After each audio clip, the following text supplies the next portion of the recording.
Au début des années 60, Québec était une terre fertile pour les amateurs de hot rod et de voitures modifiées. Dédé Plamondon, Alain Tanguay, Pete Véro, Roger Grenier, Conrad Drolet et bien d'autres ont pavé le chemin pour le club rôdeur. Jean-Guy Blondeau est un passionné.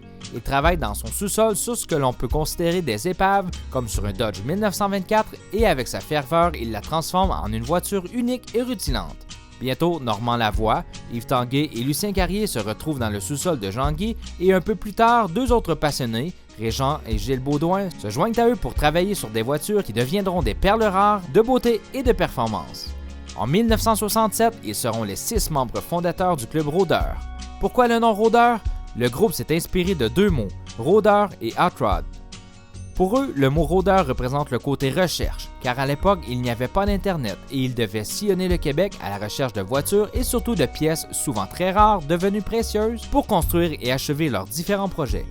Une fois formé, le club grandit rapidement et ne cesse de prendre de l'expansion. On achète un terrain et en 1970, on construit un grand garage qui contiendra plus de 25 véhicules.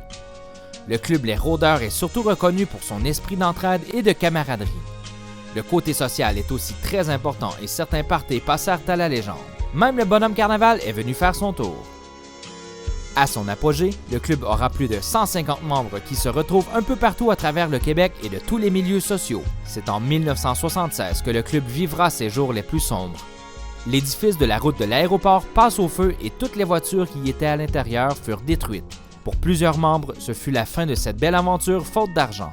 Mais tel un phénix, le club renaît de ses cendres et repart plus grand et plus fort que jamais.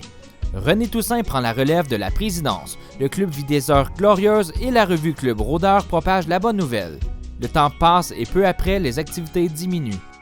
Voilà environ 2 ans, Jean-Guy Blondeau visite son ami Gilles Baudouin en Californie et ensemble, ils vont à une rencontre avec près de 3000 hot rods. M. Blondeau a de nouveau la piqûre et le club reprend rapidement ses activités.